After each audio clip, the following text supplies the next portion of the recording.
Okay guys, one of the main questions I get asked of on this channel is, can you please give me your email? Could you help me verify if this site is legit? Can you help me do some online shopping?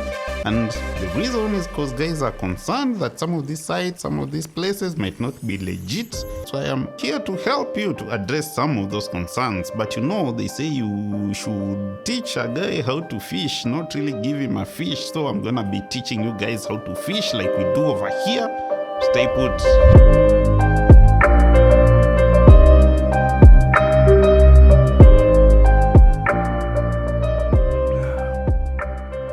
I'll be taking that drink so that you know my voice can sit through this video.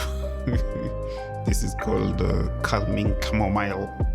How do you keep yourself safe in all these platforms that are now available for shopping and shipping stuff to the convenience of your home or your office or wherever you ship them to? So I'm going to be sharing with you 10 tips, a whole 10 tips, because we do not hide anything here. So guys, if you're not subscribed, just start by subscribing before we even get going. So the first point is always make sure that you're on the correct URL. URL is the address of our website. Make sure that it's what you actually want. If it's Jumia, just check on the address bar and see that that is actually Jumia. Gigi is gigi.co.ke and so on. You know, especially when you tend to click on links that have been sent by someone, you might just find yourself spending your hard-earned money on a website that is kind of fishy just because it's like a copy of a website that you think you're supposed to be on. So just take a minute and look at the address bar. Make sure that the address bar even has that padlock symbol. Just check over here. Right now here we're on gigi.co.ke. You can see this padlock symbol indicates that this is a HTTPS, that is like a secure website. And in that same regard, my advice would be generally you'd find everything you want on the websites that we know. It's not always advisable to buy stuff in some sketchy sites, not unless it's actually something that is rare to find. Number two, even while you are on those websites, just make sure that you are using some strong password here and there that might not be hacked and your credit information stolen. Because you know, a lot of these websites, even AliExpress, for example, if you're using a card to pay, they normally want to save your card information. And many websites do that so that next time you go, you can just simply click buy and quickly buy items. You know, these people want to sell stuff. I don't necessarily like doing that. But anyway, just make sure that you have a strong password for every website. Make it a different password. I can assure you that 90% of the time, if you just have one password, it's already on some hacker's database somewhere. They're just waiting to, you know, use it. So I personally use a password manager. You can always use password managers, the likes of Bitwarden. That's what I use. So anytime you sign up for an account in a website, you just click generate new password and it generates a string of incomprehensible garbage that you use as a password. You don't have to remember it. You just need to remember only one password for the password manager. And that said, it's always good to have two-factor authentication. What that means is your first layer is your password and the second layer is normally like a code that will be sent to your phone or something for you to actually verify that you are logging in. Now, number three, once you are inside these websites, what are the measures that you should take? The first thing, which is the most common thing that will probably get you scammed, is if it appears more expensive than the figure quoted over there. Chances are it actually is more expensive than the figure quoted over there. You know, you can't see a nice, well-polished lady Indian owned who has never gotten out of the city car that is a KDD, whatever the most recent plate in Kenya reads. But someone has it posted over on Gigi, for example, for, you know, 100,000 bob for, you know, Bentley Bentayga. Chances are you're getting scammed. So most of us want a good, nice deal every once in a while, but be wary when it sounds too good. It's just once in a while that you score a good deal. It's not always. And for most items, generally, I go for the mid-tier price. Like if you find someone selling something at 1,500 bob, someone else selling the same thing at 2,000 bob, and someone else selling at 1,750, I'd probably go for the 1750. You might never know why the 1500 bob item is actually 1500 bob. So do some research. Now, on that note, especially on sites like Gigi, sites which involve normal people like you and me selling stuff to normal people like you and me, it's always good to do your due diligence, like insist on seeing photos, real Kenyan photos. There's guys around, even on Facebook, Instagram, and so on, who might be selling items that they probably even don't have. It's so easy to download an image from the internet and post it on Facebook Marketplace, Instagram, and so on, even on Gigi. If you're kinda concerned that is what is happening, the first thing you need to do is actually ask for more photos. Like sometimes if it's a phone, let them even send you a photo with them, holding the phone, you can see the hand. And you can always just scrutinize. If the photo looks too professional, a very nice white background and so on, chances are, it's a photo that was downloaded. If it's a dress, for example, let there be like a human being actually putting on that dress so you can see it. So the photos can tell you a lot. Like I always insist that there be multiple photos. You can't be selling an item and you're too lazy to even post 3-4 photos from different perspectives of the item.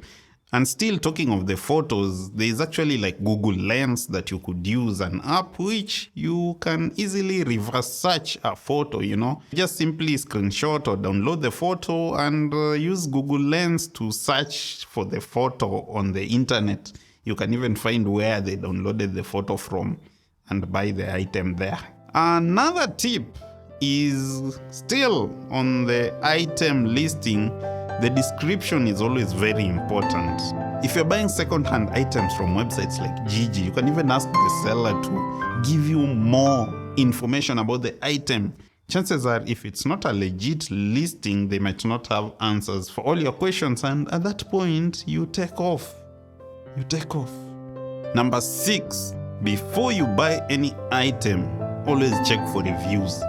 So like on AliExpress, you can even use the number of reviews to just gauge, if the seller is an experienced seller selling legit stuff or not. They just have like 1 or 2 reviews. You need to do more research. Not unless it's actually like a big, expensive item or a rare item that might not be bought by many people. But most times there should be a lot of organic reviews. And by the way, sometimes some of these guys can have fake reviews. So some reviews are actually worth taking a closer look at, especially if there's no review with a photo, you have a question to ask. But this might not apply for sites like Gigi, where someone might just be selling, I might just be selling this glass.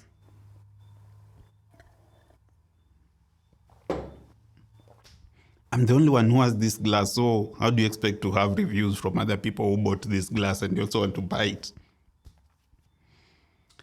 So, in that case, what do?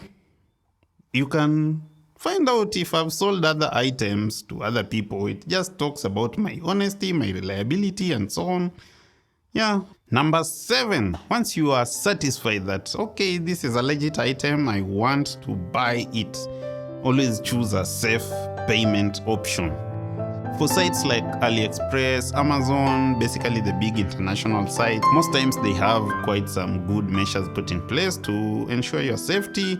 And those are big muscle companies, so most probably if there's an issue, they'll refund you.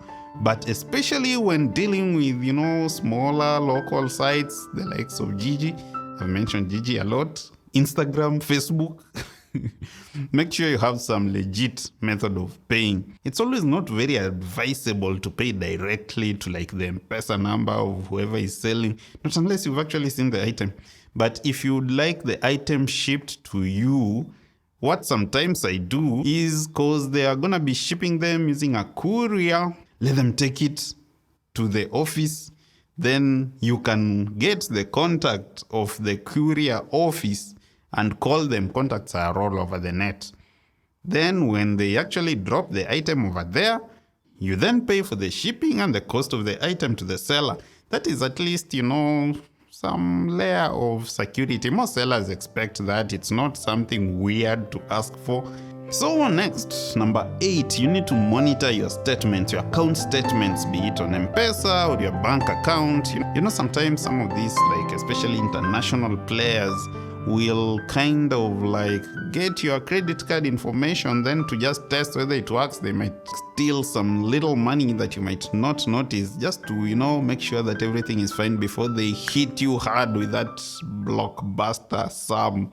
So basically, what we need to be, including myself, is more diligent with our statements and our transaction history, so that if there is any issue, you can quickly act instead of waiting for the issue to compound, if it's that kind of issue. Next, so you've bought your stuff and you're getting it shipped, make sure that you're shipping using legit mainstream agents. So like if you're shipping from abroad, say Amazon, eBay, and so on, I've made several videos about several agents. You can use the likes of Kentex Cargo. Those are legit agents that you will be sure your item will get to you. If you are shipping locally, like from one town to another, make sure you're actually using some legit courier service. Is it pronounced courier? Courier is some place or tribe in Kenya. The last tip, and thanks if you've made it this far, and just comment down below if you think that this is value content that you think is helpful, so that I can keep making more of such videos. And if you have even more tips that you could share for the security of the family, the community, comment down below. So the last one, fast and simple, is shop online if you actually have to. If you want to buy tomatoes or tomatoes and potatoes or potatoes, just go and buy them at your local market. Support local businesses. But if you actually need an item that is available only online, or that you can actually get a good deal on if you buy it online, and by the way, if you want to buy from like Amazon, just use my link down below. No extra cost to you, but I might get something small.